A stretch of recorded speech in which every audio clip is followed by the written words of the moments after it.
Dios nos manifiesta su existencia. Dios nos manifiesta su existencia de muchas maneras, unas veces reflejándose en el mundo natural como su creador y otras interviniendo en la historia sobrenaturalmente, sobre todo apareciendo en medio de nosotros en Cristo. Esta manifestación es una continua llamada a que tengamos fe en Él. Vamos a tener en cuenta estos tres apartados que nos pueden ayudar a profundizar en la maravillosa realidad de la existencia de Dios. Primero, Dios se da a conocer reflejándose en el mundo natural. Segundo, Dios se da a conocer por sus intervenciones sobrenaturales. Y, el tercer apartado podría denominarse la respuesta de los hombres. Vamos al primer punto. Dios se da a conocer reflejándose en el mundo natural. El mundo visible que nos rodea y nuestro propio interior, con su conciencia y sus más íntimas aspiraciones, constituyen una manifestación de la existencia de Dios. Dios se manifiesta por el mundo visible que nos rodea. El hombre que reflexiona sin prejuicios, con un corazón puro, descubre constantemente a Dios en la contemplación de la naturaleza. La observación atenta de los inmensos mundos de los astros, cuya grandeza no cesa de asombrarnos, el mundo prodigioso del átomo, cuyo interior desentrañan infatigablemente los sabios de nuestros días. La maravilla constante de la vida, una flor, un insecto, un pájaro, los grandes animales, todo en la naturaleza nos está hablando de Dios. Por tanto, Dios se revela, podríamos denominar este aspecto como revelación natural a través de su obra, a través de la creación. Segundo, pruebas de la existencia de Dios a través del mundo creado. Son muchas. Reflexionemos al respecto. El hombre, en su búsqueda de Dios, a través de las cosas creadas, ha elaborado las pruebas de la existencia de Dios. En filosofía se exponen con precisión las llamadas 5 vías de Santo Tomás de Aquino, que son sumamente importantes, que en su conjunto constituyen una demostración filosófica con todo rigor científico de la existencia de Dios. Una mirada atenta a las 5 vías, no superficial, nos ayudará mucho en esta, búsqueda y afirmación de la verdad en nuestra conciencia. El núcleo fundamental de estas pruebas es el siguiente. Este mundo no puede tener en sí mismo la última explicación de su propia existencia. Sería un absurdo sin sentido, porque constantemente estamos experimentando la poca consistencia de las cosas. Empiezan a existir, se transforman en otras cosas, desaparecen y mueren. Concluimos que necesariamente tiene que haber una causa perfectamente consistente, plenitud de existencia, distinta del mundo, que comunique y mantenga la existencia y el ser de las cosas en este mundo. La maravillosa belleza, armonía y orden de todo el universo son totalmente inexplicables sin una suprema inteligencia ordenadora. Las leyes complicadísimas de los astros en sus movimientos, los procesos admirables de la naturaleza, los organismos vivos, verdaderas obras de arte, con una finalidad llena de sabiduría. El mismo cuerpo humano, tan sabiamente dispuesto en todos sus detalles, están demostrando palpablemente la existencia indudable de un artífice lleno de sabiduría y poder. Un desarrollo más filosófico de estas pruebas lo podemos, estudiar y conocer más exhaustivamente en los cursos de filosofía fundamental o incluso en libros buenos de historia de la filosofía, ¿no? Por ejemplo, la de Rafael Gambra, editada por Rial, Historia de la Filosofía. Ese es un clásico que todos deberíamos de tener en nuestra biblioteca.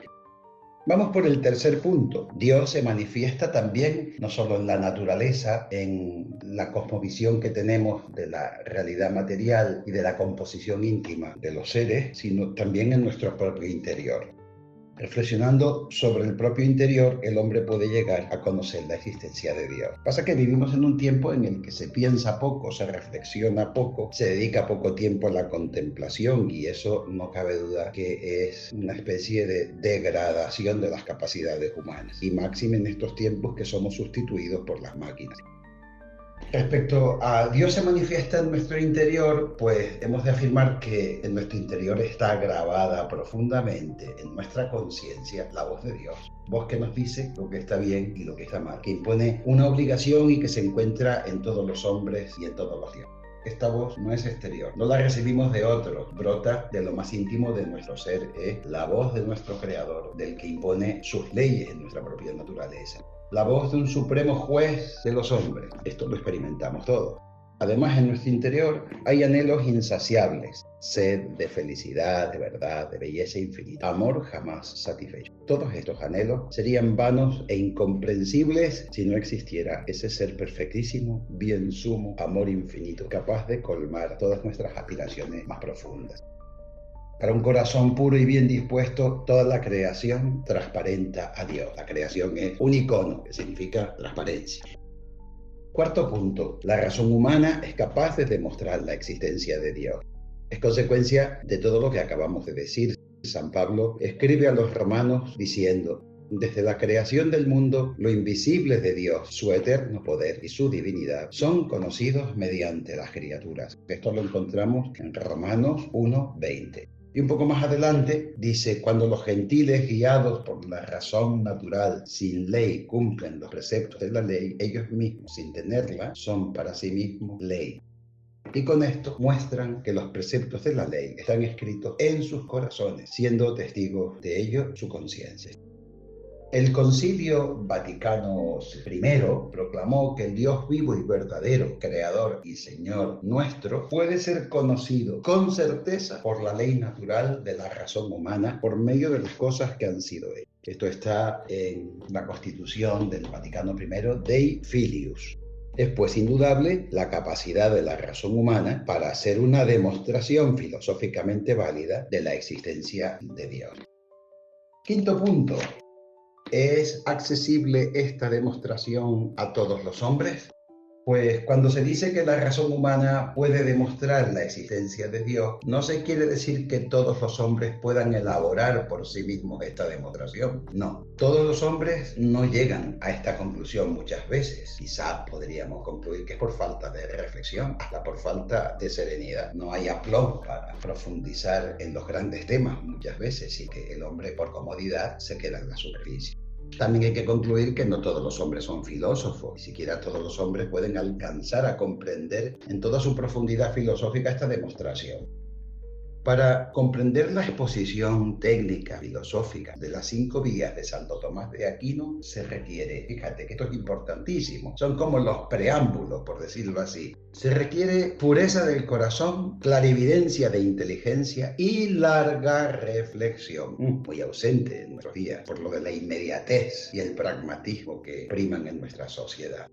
El pecado original, también hay que decir, ha debilitado la capacidad del hombre y es raíz de disposiciones muchas veces torcidas en el corazón humano, pueden enturbiar y desviar la actividad de la razón. Es decir, que la razón, el hecho del razonamiento lógico, se ve afectado por las consecuencias del pecado original. No hay que olvidar que somos naturaleza caída, restaurada por el bautismo y la redención de Cristo, pero sus consecuencias permanecen.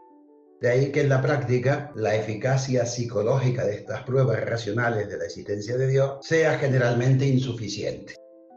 Se requiere la ayuda de la gracia de Dios que actúa en el interior del hombre y también de la educación desde el exterior. Pasamos al segundo gran tema, digamos, de esta catequesis, que se llama Dios se da a conocer por sus intervenciones sobrenaturales. Esto es fascinante. Es un Dios que habla, no es un Dios mudo. Es un Dios que se revela primero a través de su obra, pero ahora Él personalmente nos habla de sí, nos habla de su misterio, de sus planes, de su proyecto y de la grandeza de la que nos ha revestido. Que esto es importante. Muchas veces la dificultad en aceptar a Dios no está tanto en el discurso intelectual, sino en no aceptar en el fondo la grandeza de nuestra vocación a la que estamos llamados. ¿Por qué? Porque eso requiere grandes compromisos y entrega. Que cada uno haga su reflexión al respecto. Dios confirma su existencia. Primer punto de este gran tema. La providencia paterna de Dios, llena de condescendencia y amor, quiso confirmarnos su existencia, interviniendo poderosamente en la historia de su pueblo y, sobre todo, manifestándose plenamente en Cristo. De este modo pueden los hombres llegar con más firme certeza, sin mezcla de errores, con mayor facilidad y rapidez, al conocimiento de Dios. Esta revelación sobrenatural de Dios no solo confirma su existencia, sino que sobre todo descubre la vida íntima del mismo Dios y sus planes para nuestra salvación.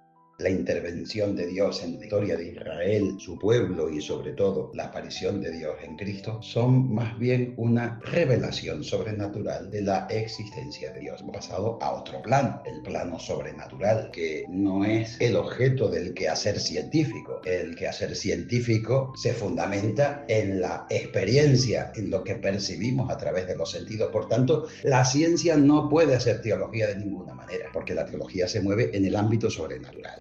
Eso no quiere decir que estén encontradas, sino que se complementan. Vemos también como, segundo punto, Dios interviene en la historia de su pueblo. Dios irrumpe desde arriba, desde el más allá, desde esa gran trascendencia en la historia de los hombres y constituye su pueblo que es Israel. De esta manera, Dios se da a conocer como poder personal distinto del mundo y como creador. Esto es muy importante porque hoy también hay una especie de postura panteísta en muchos planteamientos. No, Dios es un ser distinto de nosotros y del mundo creado. Él comunica el ser, pero no se confunde con los seres creados. Dios vemos cómo habla a los patriarcas y les hace promesas, los conduce, gobierna a su pueblo y le da leyes porque es el Señor.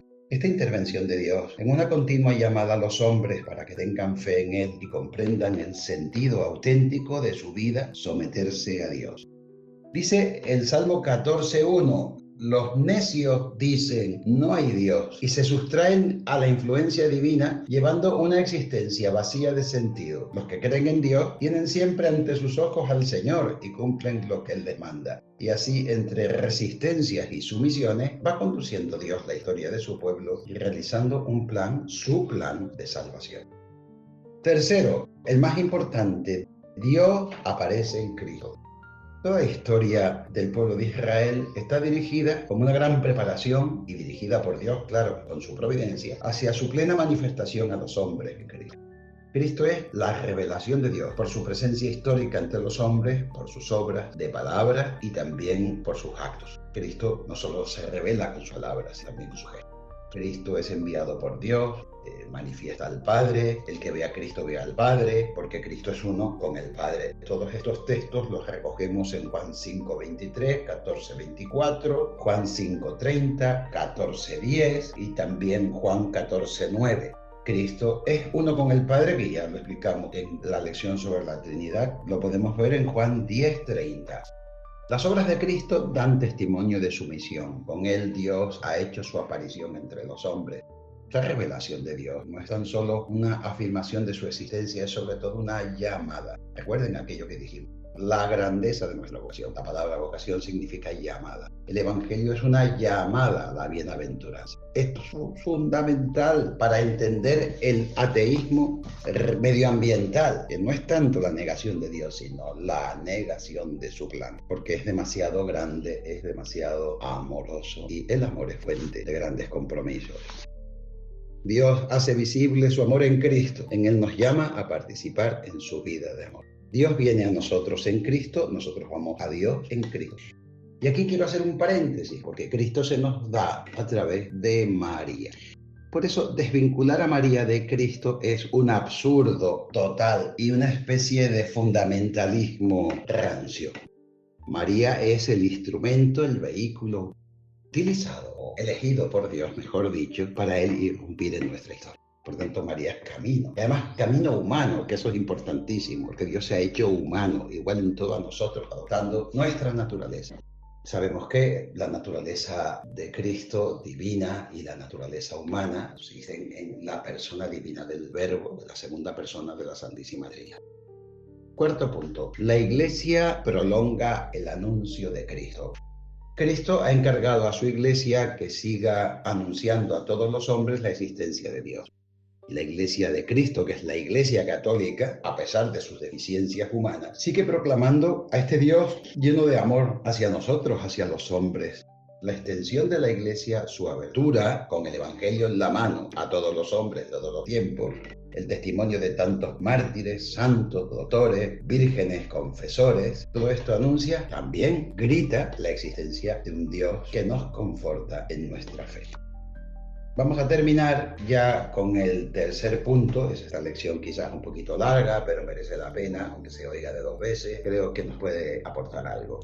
La respuesta de nosotros, de los hombres, A esta manifestación y a esta llamada de Dios, los hombres responden de muy diversa manera. Los agrupamos en tres grandes clases. Primero, los que niegan la existencia de Dios. Segundo, remedio, digamos, los hombres que reconocen la existencia de Dios y la religión natural. Y tercero, los hombres que encuentran a Dios en Cristo. Los hombres que niegan la existencia de Dios. Esta negación de la existencia de Dios se llama teísmo. Se puede negar que Dios existe de dos maneras. Con la razón, es decir, intentando exponer teóricamente que Dios no existe. Se llama esto ateísmo teórico. Con la vida, es decir, viviendo como si Dios no existiera. Esto es quizás lo más genérico. Es lo que se llama el ateísmo práctico. Es un hecho innegable que en el mundo actual hay muchos ateos, comunistas, materialistas, etc. Vamos a intentar comprender por qué hay ateos y a buscar los posibles remedios. Causas del ateísmo. Pues podríamos decir en primer lugar la orientación materialista de la vida moderna. La excesiva admiración por este mundo y por esta vida caduca hace que ya no se le considere como obra de Dios, sino a veces como a Dios mismo. Es decir, elevamos a rango de Dios lo que no es. La excesiva confianza en el poder del hombre hace olvidarse de Dios y llega a hacer creer que se puede prescindir de Dios. La desmesurada búsqueda de placer ahoga todo pensamiento dirigido hacia Dios. Segundo, incomprensión del misterio de Dios. Algunos se han hecho de Dios una idea totalmente falsa y luego se obstinan en negar a Dios, cuando lo que están negando es solo una caricatura de Dios. Otros excesivamente racionalistas no llegan a comprender nunca el dolor, el sufrimiento en este mundo y no saben aceptar a un Dios escondido, a un Dios revelado en el misterio y sobre todo el misterio de la cruz. No entienden la gestión de Dios, que no es, digamos, apabullante, que no es explícita muchas veces, sino que se da en un ámbito de pequeñez y de silencio. La mala conducta de algunos cristianos, esto también contribuye, que no viven las exigencias de su cristianismo y dan un mal testimonio. Y las disposiciones torcidas también del corazón influyen, las pasiones bajas y rastreras, el orgullo que hace al hombre oponerse a Dios y ponerse a su nivel y no admitirse más que a sí mismo. Es decir, convertirse en la medida de todo o en el Dios de sí mismo. El odio que llega a veces hasta la obcecación y la incapacitación a captar las manifestaciones de Dios. Que pensemos que estamos en un mundo desarrollado y en un mundo altamente democrático, hay unas dosis de fanatismo muy intensas en nuestra sociedad. El fanatismo tiene mucho que ver con la ceguera y la irracionalidad. Remedios para el ateísmo. Es preciso reconocer que el ateísmo, en la inmensa mayoría de los casos, es una enfermedad de origen afectivo o pasional. Esto es fundamental, no es tanto en el orden de la razón y en el discurso de la mente. Entonces, las argumentaciones teóricas, las pruebas racionales de la existencia de Dios, no tienen eficacia curativa ni remediadora, entre comillas, en estos hombres. Primero, es necesario, ante todo, rectificar las disposiciones del corazón. Se requiere humildad para aceptar a Dios. Es imprescindible. Gran pureza del corazón, sencillez, ansia de verdad y de amor. Amor verdadero, claro. A veces la purificación debe llegar a honduras del corazón donde yace un oscuro resentimiento contra Dios, a quien el ateo considera como una especie de rival y por eso lo niega. Segundo, además de esta rectificación interior, es imprescindible presentarles de un modo respetuoso el misterio cristiano. Las verdades dan luz a los más profundos enigmas del hombre, el sentido de la vida y de la muerte, el problema del dolor, los grandes interrogantes del que habla el Concilio Vaticano II. Tercero, el testimonio de la vida de cristianos con fe operante y adulta y verdadero amor al prójimo. Vamos al segundo gran tema, los hombres que reconocen la existencia de Dios en la religión natural. Muchos hombres reconocen la existencia de un ser superior y viven conforme a una religión natural. Esta religión tiene su fundamento en consideraciones meramente humanas. La razón humana, debilitada por el pecado y sin la garantía de la revelación divina, puede torcerse. Por eso, en la religión natural puede haber desviaciones y mezcla de grandes errores. Además, la influencia de ese reconocimiento teórico de Dios en su comportamiento práctico es a veces muy débil. Por tanto, sí hay hombres que siguen una especie de religión natural, casi siempre adulterada por lo que ya acabamos de comentar. Y para terminar, los hombres que encuentran a Dios en Cristo. Vamos a decir que el encuentro personal con Cristo es fundamental. ante la abertura de Dios al hombre, que se realiza sobre todo por medio de Cristo, corresponden muchos hombres con su propia abertura a Dios. El acto de fe en Dios es una decisión libre, muy personal, por la que el hombre confía totalmente en Él y así se realiza ese encuentro entre dos personas, Dios y el hombre, que se confían mutuamente. Este encuentro se ve facilitado por algunos signos. La manifestación de Dios va acompañada de una serie de signos que incitan la confianza del hombre. Por ejemplo, los milagros, las profecías, la seriedad y congruencia de todo lo que Dios revela.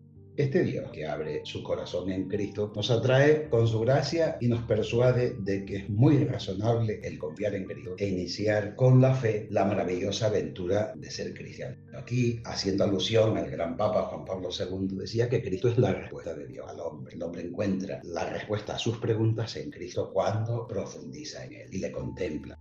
Encuentro que también con Cristo supone un encuentro con una comunidad.